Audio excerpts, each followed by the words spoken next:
Bonjour mes chers amis, dites-moi, ne vous arrive-t-il pas parfois que les tâches habituelles deviennent soudainement difficiles, comme si quelqu'un d'invisible vous avait accroché des poids aux pieds, ou qu'après une petite promenade, votre cœur se met à battre comme un oiseau effrayé dans une cage, et que le souffle vous manque? Nous mettons souvent cela sur le compte de l'âge, de la fatigue, du changement de temps. Mais que se passe-t-il si notre travailleur le plus fidèle et infatigable, notre cœur, nous envoie ainsi des signaux discrets, mais très importants, indiquant qu'il a besoin d'aide, qu'il travaille à l'usure? Avec les années, nos vaisseaux sanguins, hélas, perdent leur élasticité d'antan, car les fibres de collagène et d'élastine de leurs parois s'amincissent.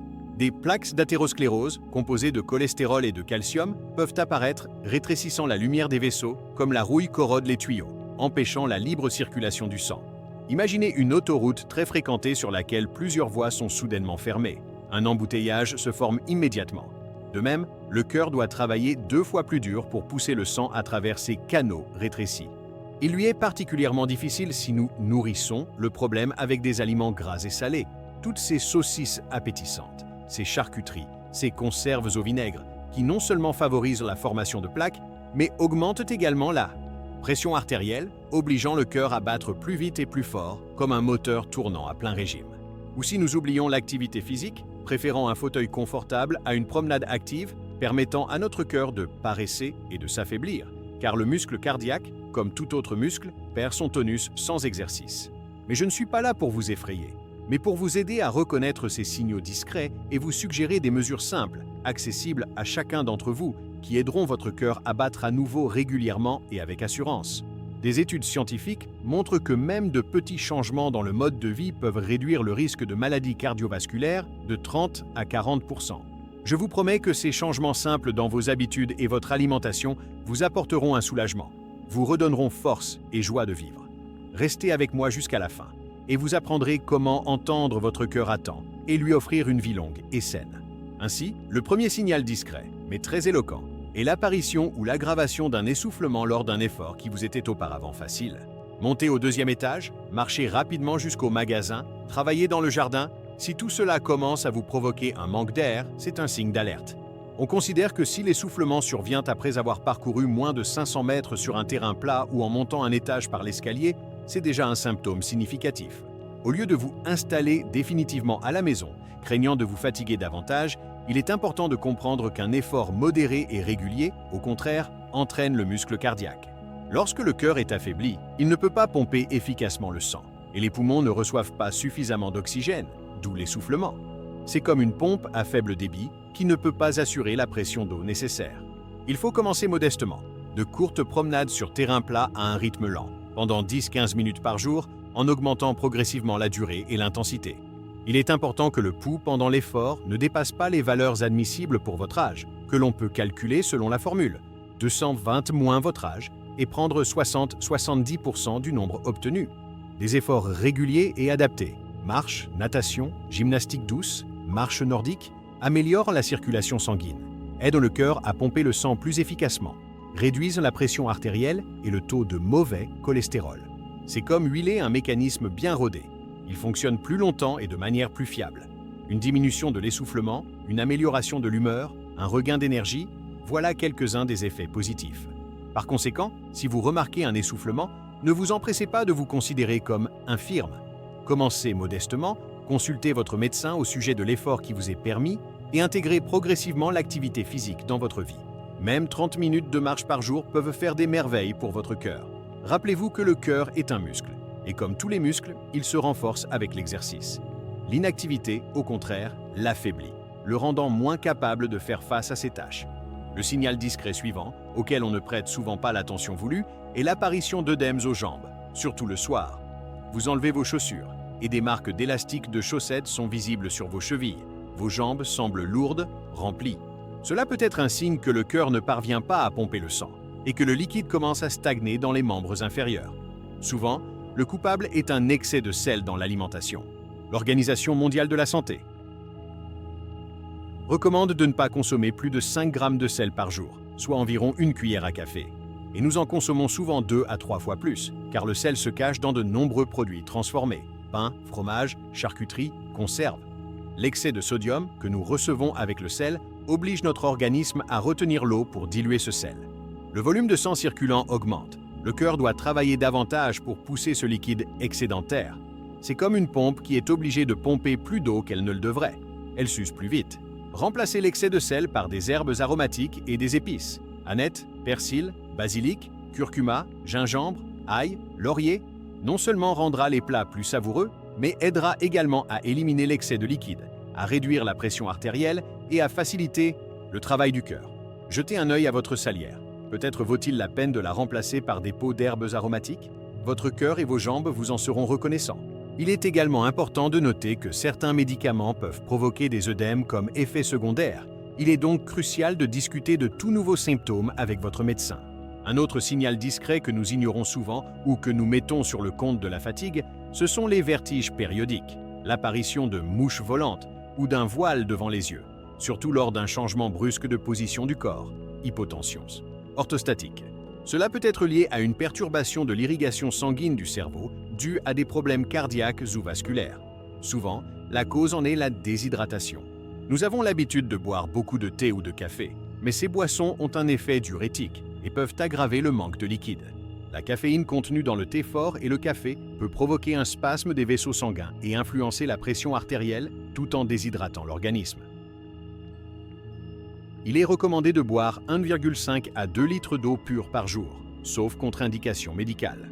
La déshydratation, même légère, épaissit le sang. Le cœur a plus de mal à le pomper, et le cerveau peut manquer d'oxygène. L'eau pure, au contraire, aide à maintenir une viscosité sanguine normale. Et les infusions de plantes, par exemple l'aubépine, connue pour son action cardiotonique, ou la passiflore, ayant un effet calmant, mais uniquement après consultation médicale, peuvent soutenir en douceur le fonctionnement du système cardiovasculaire. Surveillez votre régime hydrique. N'oubliez pas, l'eau pure est simple, et peut-être que certains symptômes, inexpliqués, disparaîtront, et votre cœur vous en sera reconnaissant. Une hydratation adéquate est essentielle non seulement pour le cœur, mais pour le fonctionnement optimal de tous les systèmes de l'organisme. Le cœur s'emballe, palpite, sort de la poitrine, des sensations familières. Si vous commencez à remarquer que votre cœur se met de temps en temps à battre trop vite, tachycardie, plus de 90 battements par minute au repos, ou irrégulièrement, avec des ratés, arythmies, même au repos, c'est un signal très important. Nous lions souvent cela au stress, à l'inquiétude. Le stress chronique provoque la libération d'hormones telles que l'adrénaline et le cortisol, qui maintiennent notre système nerveux en tension constante, ce qui oblige le cœur à travailler en mode d'urgence. Tentez de manger son anxiété avec quelque chose de savoureux ne fait qu'aggraver le problème. Surpoids, pic de glycémie, une charge supplémentaire pour le cœur. Des pratiques de relaxation simples, respiration diaphragmatique profonde, inspiration lente par le nez en gonflant le ventre et expiration encore plus lente par la bouche, écoute de musique calme, musique classique, son de la nature, courte méditation, aident à faire passer l'organisme en ALCCAN, mode repos et récupération, à normaliser le rythme cardiaque, à réduire la pression. C'est comme donner à un voyageur fatigué la possibilité de se reposer au bord d'un lac paisible, au lieu de le presser davantage sur un chemin rocailleux. Si votre cœur déraille à cause du stress, ne vous précipitez pas vers le réfrigérateur. Essayez de respirer profondément, d'écouter votre musique calme préférée, ou simplement de vous asseoir en silence. Votre cœur a besoin de repos, pas de calories supplémentaires. Il est également utile d'identifier les sources de stress et, si possible, de les réduire ou d'apprendre des techniques de gestion du stress plus saines. C'est peut-être le plus menaçant des signaux discrets qu'il ne faut en aucun cas ignorer. L'apparition de douleurs, de brûlures, d'une sensation de pression ou d'inconfort dans la poitrine. Parfois, cette douleur peut irradier vers le bras gauche, l'épaule, le cou, la mâchoire inférieure, entre les omoplates. C'est probablement une névralgie ou « j'ai pris froid », nous disons-nous, surtout si la douleur n'est pas très forte et passe rapidement. Mais cela peut être une angine de poitrine, un signe de maladie coronarienne lorsque le muscle cardiaque manque d'oxygène en raison du rétrécissement des artères coronaires. Toute douleur thoracique, surtout si elle survient à l'effort ou au stress et disparaît au repos ou après la prise de nitroglycérine, est un signal que le cœur manque de nourriture. C'est comme le voyant sur le tableau de bord d'une voiture qui signale un manque d'huile dans le moteur. Si on l'ignore, le moteur peut gripper. Une consultation rapide chez un cardiologue, la réalisation d'un ECG qui peut révéler des anomalies même en l'absence de douleur, éventuellement des tests d'effort ou une échographie cardiaque, échocardiographie, permettent de poser un diagnostic précis et de commencer un traitement qui peut prévenir un infarctus du myocarde et sauver la vie. Rappelez-vous, toute douleur ou inconfort thoracique est une raison de consulter immédiatement un médecin ou d'appeler les urgences, surtout si la douleur est intense, accompagnée d'essoufflement, de sueur froide, de nausées. N'attendez pas, ne supportez pas, n'espérez pas que ça passera tout seul. Votre cœur appelle à l'aide. Chaque minute compte dans de telles situations. Et le dernier signal discret pour aujourd'hui, c'est une faiblesse générale inexpliquée, une fatigabilité rapide, lorsque même après une nuit de sommeil, vous vous réveillez épuisé et que vous manquez de force pour les tâches habituelles. Je vieillis, tout simplement, soupirons-nous. Mais cela peut être lié au fait que le cœur ne pompe pas efficacement le sang et que les organes et les tissus ne reçoivent pas suffisamment d'oxygène et de nutriments. Examinez votre alimentation. Peut-être que votre cœur manque simplement de matériaux de construction pour fonctionner pleinement.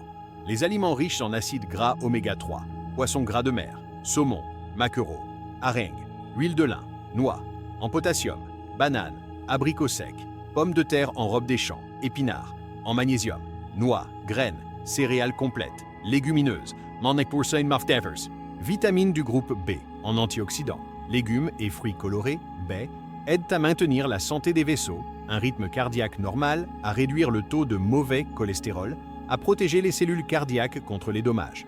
C'est comme donner à votre jardin de bons soins. Il fructifiera plus longtemps et vous ravira. Si vous ressentez une faiblesse constante, ne vous empressez pas de tout mettre sur le compte de l'âge.